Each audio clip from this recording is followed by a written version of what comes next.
and welcome to the second section of our Chapter 4 lecture discussion. So far, we have been looking at the definition of probabilities, which a probability is the likelihood of the occurrence of an event. And we also discussed probability as a number that ranges between 0 and 1 inclusive. We have looked at different specific definitions of probabilities, and we said in this course we will be using what we call the relative frequency definition of probability, where we consider for a random experiment the list of all possible outcomes and the probability of the occurrence of a specific outcome. What we will be looking at in this section is basically some basic relationships of probabilities. In some books, these are called the rules of probabilities. Now, these basic probability relationships can be used to compute the probability of an event occurring without knowing all the sample points of probabilities. And so in this section, we are going to focus on the complement of an event, the union of two events, intersection of two events, and mutually exclusive event. I must say here that for the purpose of your second midterm test, this section is very important. Let's begin our discussion with complement of an event. When we say the complement of an event, what are we actually looking at? So we define the complement of an event A to be the event consisting of all the sample points that are not in A. What we are basically saying is the probability of the complement of an event is the probability that the event will not occur. And so in a Venn diagram, this is how we denote the complement of an event. Let's say this is the event. This is the possible outcome that activity will occur. The complement is anything outside that activity. Let me break it down to simple terms. If I assign a probability value to an activity A, and let's say A is the event that I will travel, the complement of A is looking at the possibility that I will not travel. So when we talk about complement, we are looking at the possibility that this event will not occur. And that is how we represent, or that is what we mean by the complement of that event A.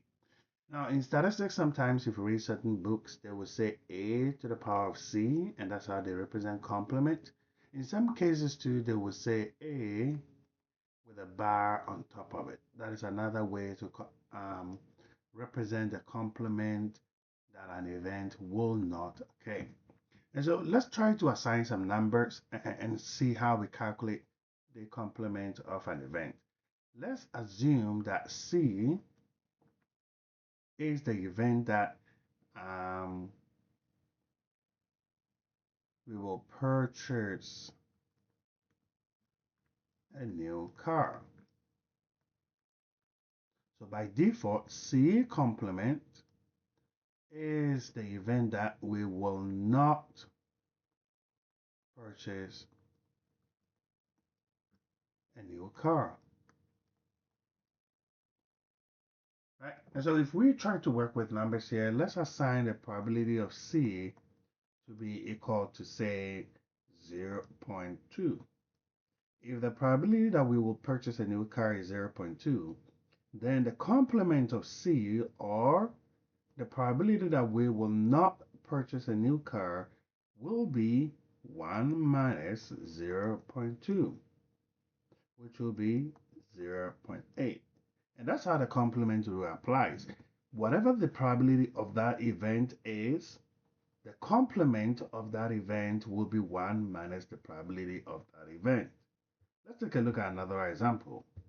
Let's say if the probability that a small-scale company in Canada will increase its market share in 2018 is 0.75, what is the probability that its market share will not increase?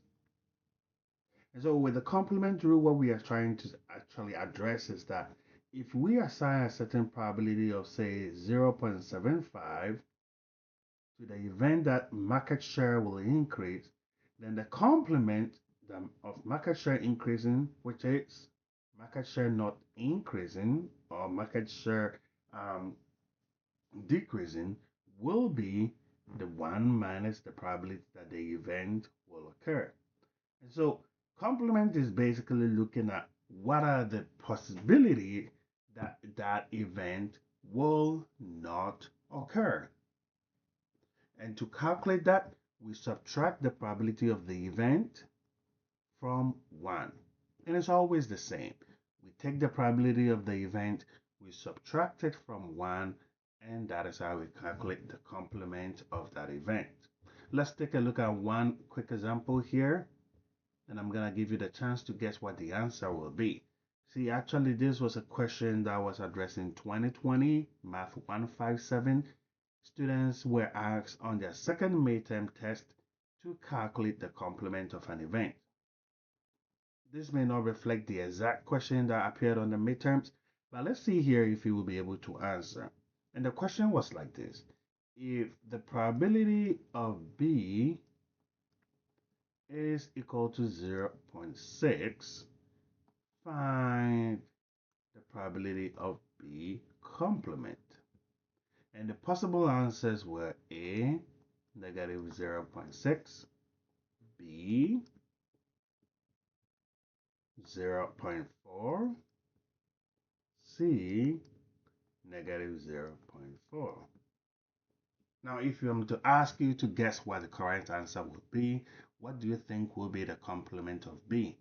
And the correct answer will be the answer 0.4, because we said to find the complement of the event B is 1 minus the probability of B, which will be equal to 1 minus 0.6, and that will be equal to 0.4. Okay, important to look at for questions like this on the midterms test 2. Now, sometimes we may not just be focusing on one event. Sometimes we might be interested in the combination of two or more events.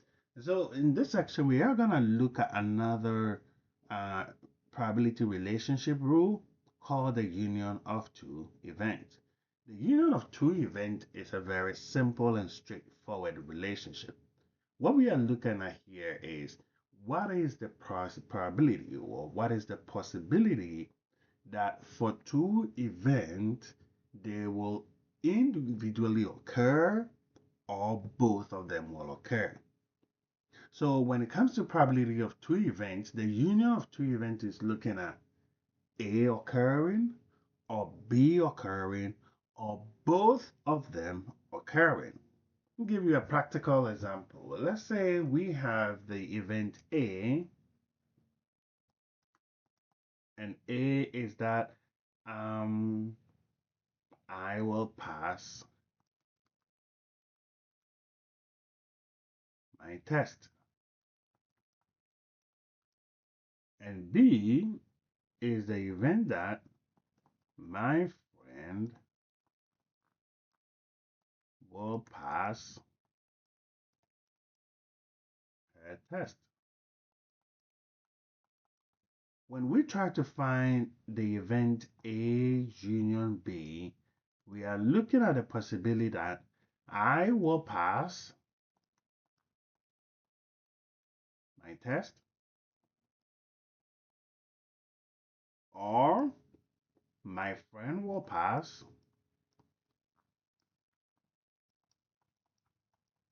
her test or both of us will pass. And so the union of two events is, on a Venn diagram is looking at only A occurring or both A and B occurring or only C or only B occurring. And so what are the chances that A will occur or B will occur or both A and B will occur? Now let's bring it back to our previous example on the Collins mining scenario where we were looking at an investor investing in two possible companies. The event M is the event that the first company, which is Markley Oil, will be profitable, and event C was the event that both C is the event that Collins Mining will be profitable. And so when we look at the union of the event M and C, we are looking at Markley Oil profiting alone, or Collins Mining profiting alone, or both Markley Oil and Collins Mining profiting. And so here we are looking at what are the outcomes for us seeing a positive outcome for both Markley Oil and Collins Mining, or a positive outcome for just Markley Oil, or a possibility that only Collins Mining will be profitable. So we look at our list of outcomes and then we'll assign their probabilities and add the probabilities to find a union. But don't forget, for the union of two events, we are looking at only M profiting, only C profiting, or both M and C profiting. So let's look at the list of possible events and let's check on the ones that meet these three criteria. When we look at the first one, we see here that both M and C are profiting. We are seeing positive numbers for both. We are getting a profit of 10,000 for Markley Oil, a profit of 8,000 for Collins Mining. Over here, we see that Markley Oil is profiting, Collins Mining is not profiting, but that satisfies this rule here. Now let's look at the third event. $5,000 profit for Markley Oil, $8,000 profit for Collins Mining. So this satisfies the rule. And if you look at here, Markley Oil is profiting at 5,000, but we are losing $2,000 in Collins Mining. This still satisfies the rule, which is Markley Oil only profiting. And here we have no profit for Markley Oil, but Collins Mining is profiting, and so this rule is also satisfied under the union of the event. We see no profit in Markley Oil, and we are actually losing in Collins Mining. And so because we are not profiting and we are losing, this rule here is not satisfied. But when we lose $20,000 in Markley Oil and gain $8,000 in Collins Mining, this rule gets satisfied here, and so we will consider this event. Now let's take a look at the last event and ask yourself, what do you think? Should this be considered in the union of the event M or C? And the answer is no. Why? Because we are losing $20,000 in Markley Oil. We are losing $2,000 in Collins Mining. It does not satisfy any of these three conditions here, and therefore this event is not considered. And so to find the union of M and C, we are looking at the probability of both occurring, the probability of Markley Oil occurring, the probability of both occurring, probability of Markley Oil occurring, the probability of Collins Mining making a profit, and the probability that Collins Mining will make a profit but Markley Oil will lose. And when we add up these individual probability values, it gives us 0.82. Now let's try a practice question here, and we will be discussing this in class, but I want you to think about a scenario where Mike and Deb went for a job interview. Mike observed that the probability of him getting hired or being employed is 0.4.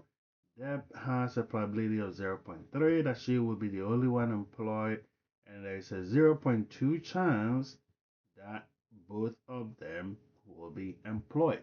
Let's show this on a Venn diagram and let's find the probability that the union of the two events will occur.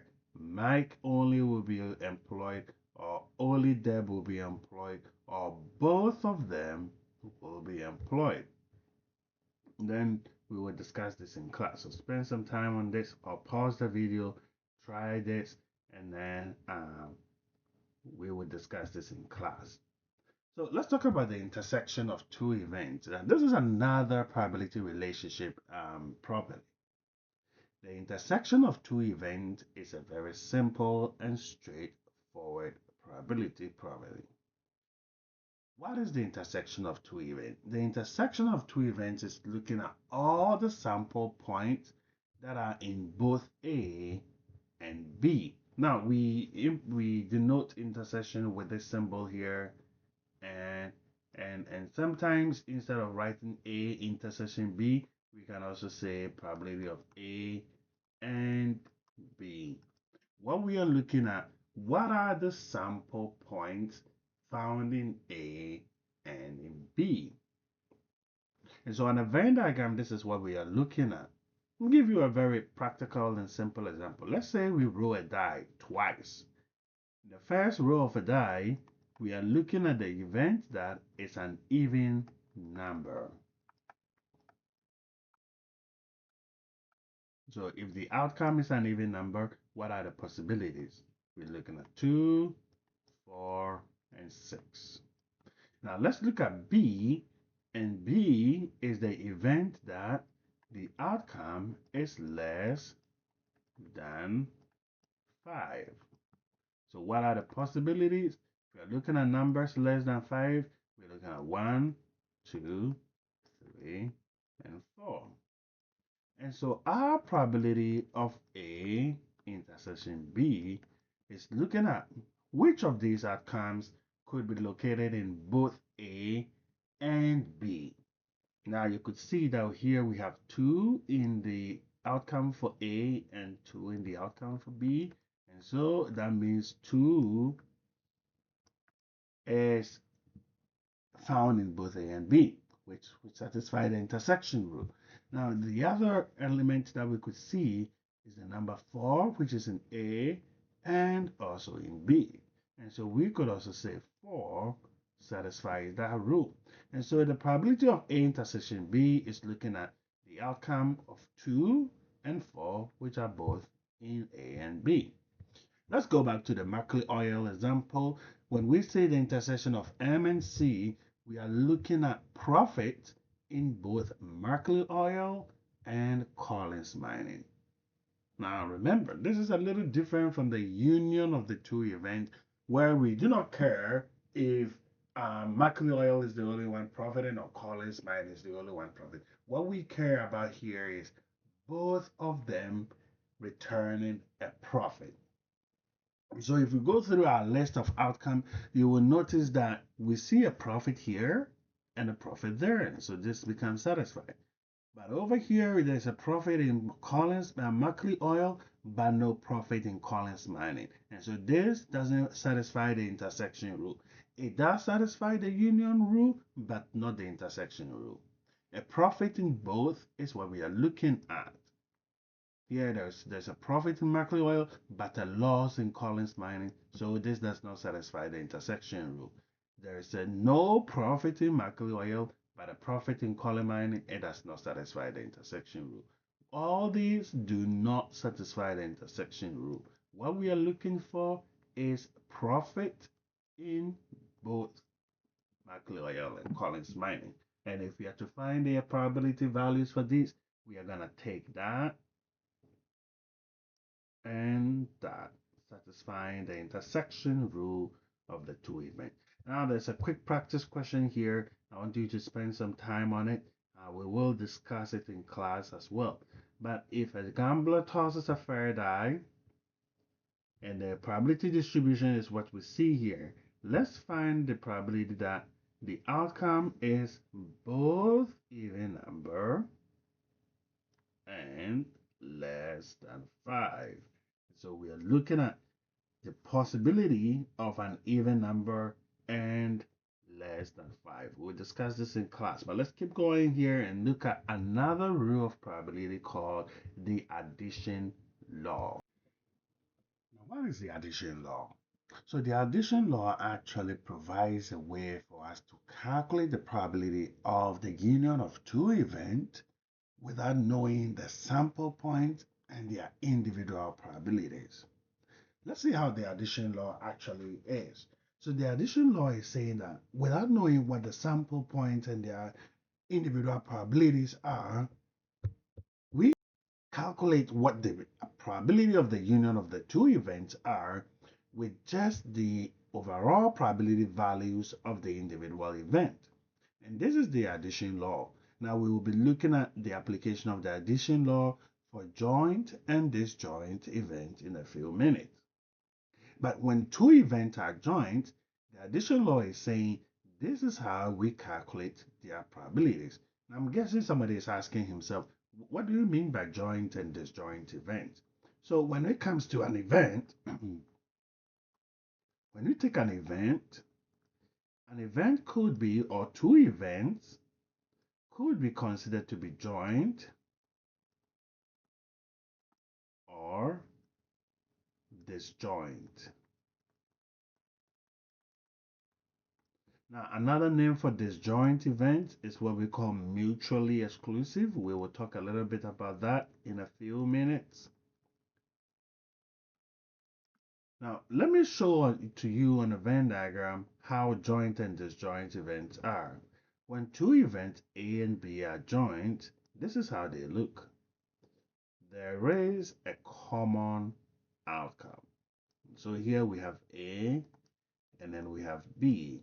And right in the middle of these two, we have the common outcome, indicating that A and B can occur at the same time. For example, you could be eating and watching a movie at the same time.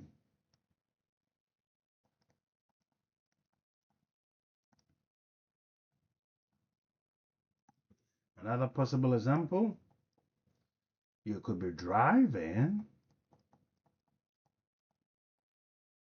and listening to music at the same time. So you consider these two examples and you will notice that in both of these cases, A and B have a common outcome. Now note that there could be the chance that only A will occur.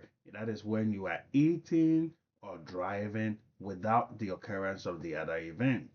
Or only B will occur, and that is where you are watching a movie or listening to music without doing any of the other events. But this joint event is looking at the possibility that two different events, A and B, do not have a common outcome. They cannot occur at the same time. For example, day and night. It cannot be day and night at the same time. It's either we have a day or we have a night. Or to pass a course and to fail a course. You cannot pass and fail at the same time. So mutually exclusive events are events where you cannot have any common outcome between them. You cannot be physically at location A and physically at location B at the same time. It's not possible. They do not have a common outcome. And so what we're saying is for the addition law says that if the two events are joined, the calculation of the union of the probability of A or B is to add the probability of A plus the probability of B minus the probability of A and B. Let's take a look at how we can actually address this. What we're saying here is without having this information here, we can use the addition law to find the probability of A and B. When we have summarized for ourselves that the probability of profit in Markley Oil is 0.7, the probability of profit in Collins Mining is 0.48, and the probability of both Markley Oil and Collins Mining profiting is 0.36. Without knowing this, we can use the addition law to find the probability of Markley Oil or Collins Mining or both occurring. And the addition law says take the probability of Markley Oil profiting plus the probability of Collins Mining profiting minus the probability of both of them profiting, and you will get the probability of Markley Oil and Collins Mining profiting at the same time. Now you will notice that our final answer applying the addition law was 0.82 for the probability of Mackley Oil or Collins Mining, or both of them are profiting. If you go back to the previous slide, you will notice that when we actually just worked with a sample point and the assigned probability, our final answer was the same as well. So that is basically how we apply the addition rule. For the purpose of your midterms, you will be asked to apply the addition law. And the formula for the addition law says if it is a joint probability distribution, take the probability of A plus the probability of B minus the probability of A intersection B. In our example here, we had the probability of M plus the probability of C minus the probability of M intersection C. There's a practice question here. I want you to pause the video and practice it. After winning the lottery, YL decided to buy a house and a new car with a probability of 0.3. The probability of A buying a house intersection B, the new car, is 0.3. If we have the probability of A to be equal to 0.4 and the probability of B to be equal to 0.55, what is the probability of A union B using the addition rule or the addition law? Practice this, and when we meet in class today sometime, we will be reviewing this practice question and then compare your answer to mine. Now, apart from the joint distribution, like we said, we have what we call mutually exclusive event. And we already discussed mutually exclusive event as two events that do not have the common outcome. They cannot occur at the same time. When one event occurs, the other event cannot occur. On a Venn diagram, this is how we represent disjoint events. Now, the addition law says that if two events are disjoint, then it means the probability of both of them occurring is equal to 0. And because the probability of both of them occurring is equal to 0, that means when we apply the addition law, our formula of A union B, which should have been the probability of A plus the probability of B minus the probability of A intersection B, will be transformed into this kind of a formula here. And somebody will say, how is that even possible? I will prove to you. Because for a mutually exclusive event, we've learned that both A and B cannot occur. That means our probability for the A and B occurring will be 0. And so that means this side of the formula will always, for a mutually exclusive event, be equal to 0. We will still have the probability of A plus the probability of B, but because they are mutually exclusive, they have no outcome in common, and that probability is 0, this side of the equation will always be 0. And so the addition law for mutually exclusive event is such that the probability of A plus the probability of B is what we use to find the probability of A union B. Let's take a look at an example here, and it's actually a practice question, and so I will ask you to take a look at it. When we meet in class, we will discuss it. But after winning the lottery, a salesman has decided between buying a new boat or investing in the lottery reward. These two events are mutually exclusive. The probability of buying the new boat is 0.45, which could be our probability of A. The probability of investing the lottery ticket is 22. So this is the probability of B, 0.22.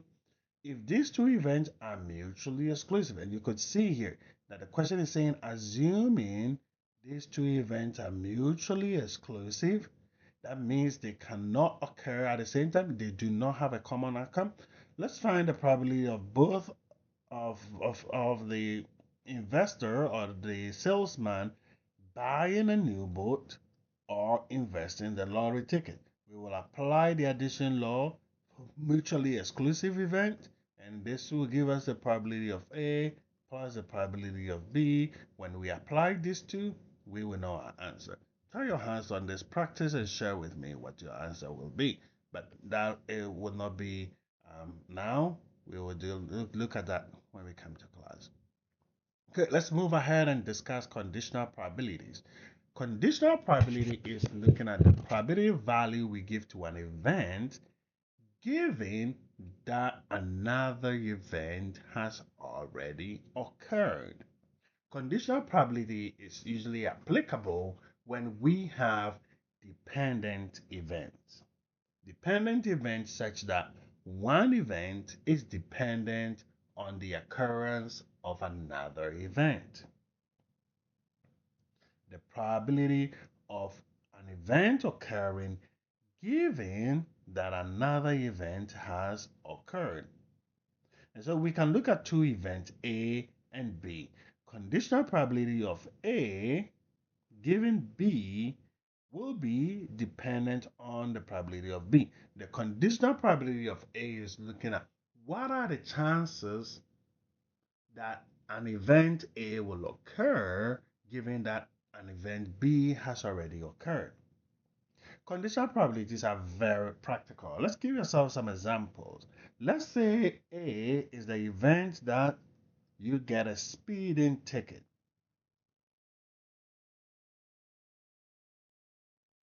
And B is the event that you are speeding. Now, you will agree with me there is some form of dependency between A and B. If you are not speeding, you don't get a speeding ticket. But we can use conditional probability to find the probability that you will get a speeding ticket given that you are speeding. And so here we're looking at the probability of you getting a speeding ticket given you are going faster above the speeding limit. And our formula here is the probability of A intersection B, the probability that you are speeding and getting a speeding ticket, divided by the probability that you are speeding. Now, there's a trick here that I must share with you. For conditional probabilities, the formula is always the intersection of A and B divided by the event which has already occurred probability. And so if I'm to turn this around and to find the probability of B given A, that will be the probability of A intersection B divided by, what do you think? The probability of A. It's always divided by the event which has already occurred. Let's look at some practical example of conditional probabilities. Let's say Mackley Oil profitability is M and we assign a probability of 0.7 to that. And Collins Mining probability of occurring or profitability is what we are looking at. But let's assume there is some form of dependency between Collins Mining profitability and Mackley Oil profitability. So let's find the probability that Collins Mining will be profitable given that Mackley Oil is profiting. What is the probability that Collins Mining will be profitable given that Mackley Oil is profitable? Our conditional probability formula says the probability of C given M is equal to the probability of C and M occurring together, the intersection of C and M, divided by the probability of M. Now, knowing that the intersection of C and M, or the probability of both Mackley Oil and Collins Mining profitability, is 0.36, we will divide our 0.36 by the probability of Mackley Oil profiting, 0.7, and that will give us the probability of Collins Mining profiting given that Mackley Oil is profitable. And so with these two informations, this and that, we'll be able to calculate the conditional probability of A and M. I want you to try this and then let me know how it went. Now, last but not the least is the multiplication law. With rearranging of our conditional probability law, we can actually calculate the multiplication law. It provides a way to find probability of the intersection of two events. And so knowing that our conditional probability of A given B is equal to the probability of A intersection B divided by the probability of B. We can rearrange this formula to find the probability of A intersection B, and that is the multiplication law in this conditional probability formula. What we do, we cross multiply the probability of B and the probability of A condition or given B, and that will give us the probability of A intersection B. Rearranging the conditional probability formula to find the multiplication law is not super important, but very, very practical.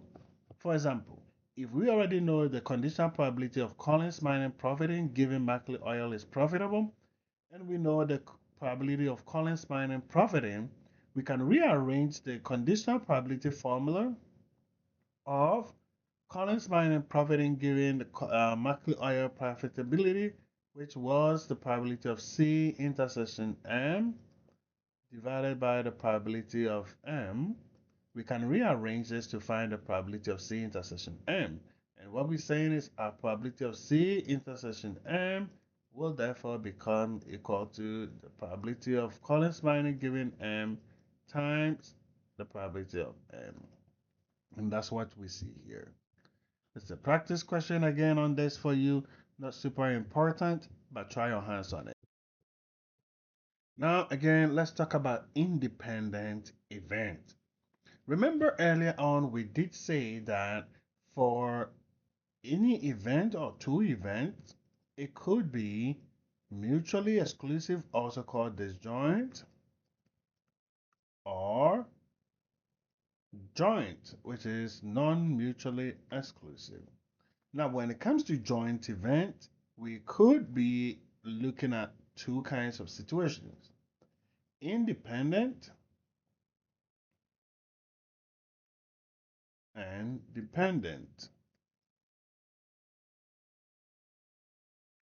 Now, it's important to know that conditional probabilities is only applicable in a case of dependent situations because one event is dependent on another.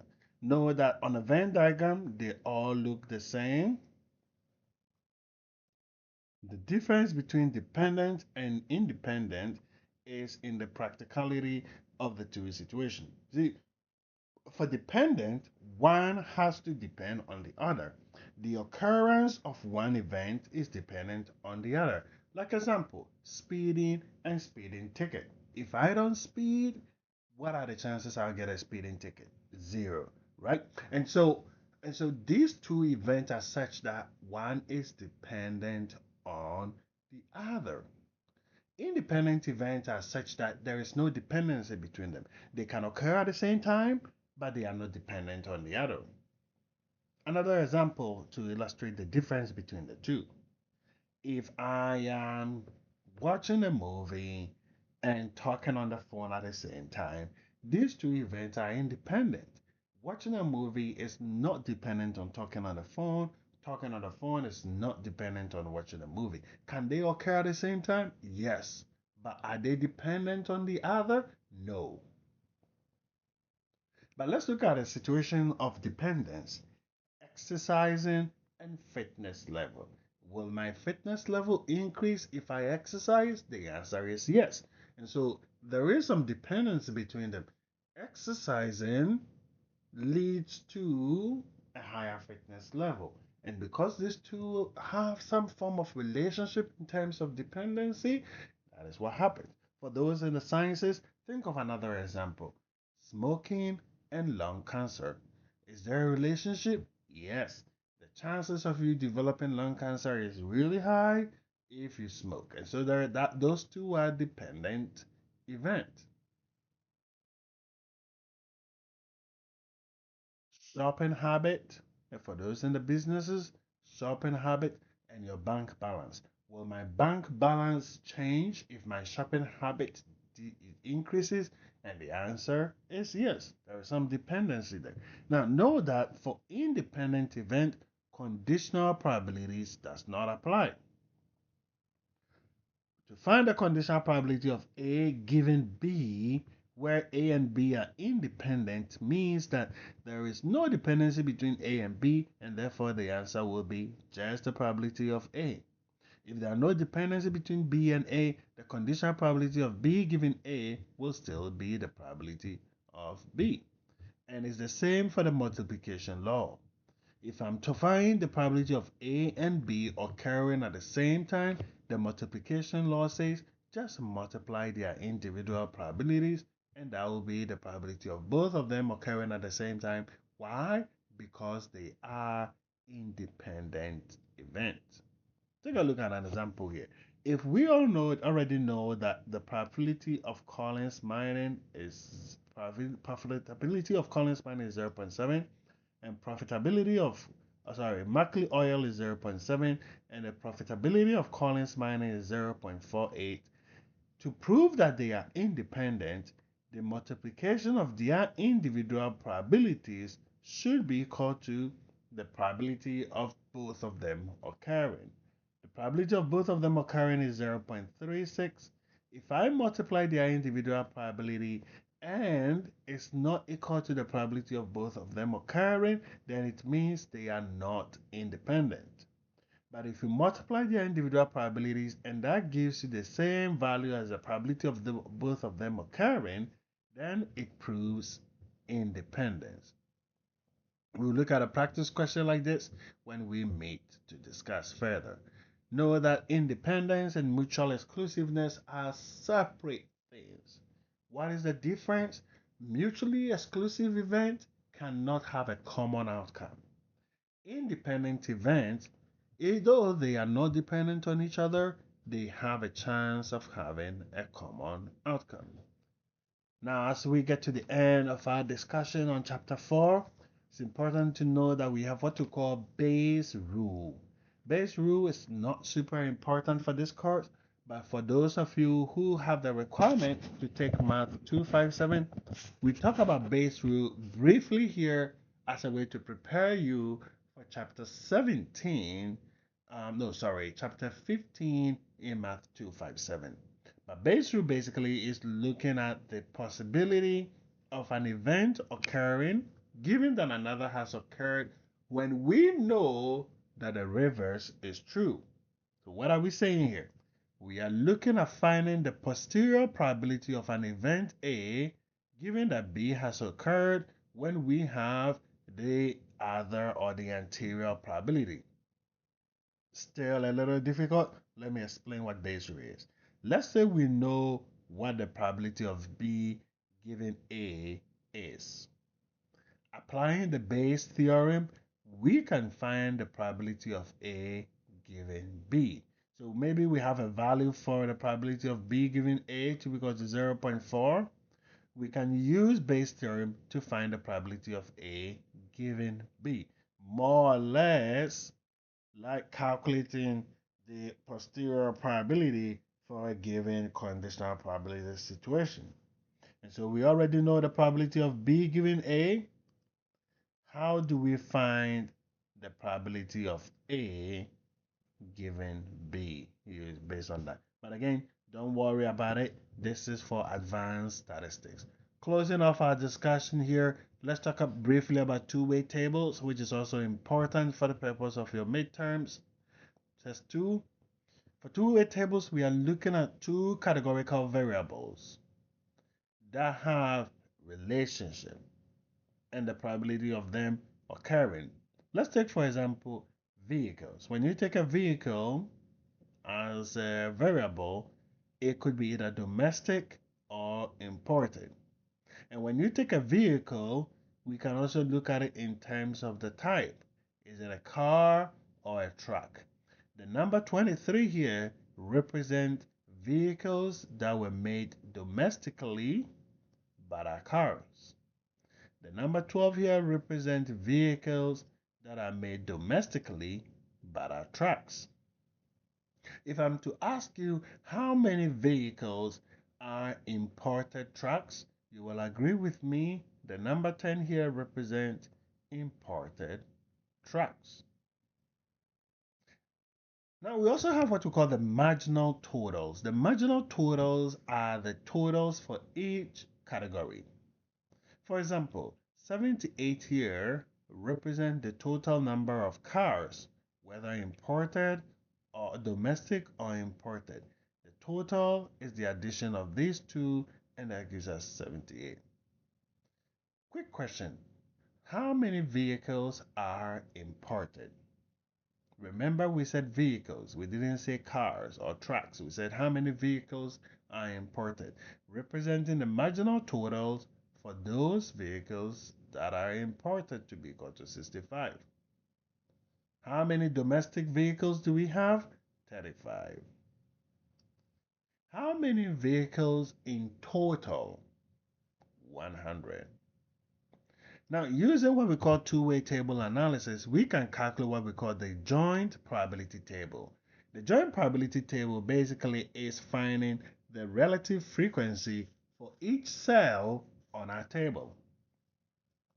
Remember, from our analysis table, we said 23 vehicles are domestic cars. If we want to find what proportion of domestic cars in our case here, our joint probability table says take the value of the 23 and divide by the total number of vehicles. So we will divide each cell by the overall total to find what we call the relative frequency. 55 imported cars were observed from the previous slide. Here, 55 imported cars. What proportion of them are imported cars? Again, the joint probability table formula says take the number of imported cars, 55, and divide by the total number of cars, total number of vehicles, which is 100. So that's how we calculate joint probability distribution. Take your time, practice on this, because two-way analysis table, very important for your midterm test too. All right, so this brings us to the end of our second session on the lecture video discussion. It's a little bit longer than the first one, but it's important for us to understand this concept. Thank you very much, and I'll see you in the next video.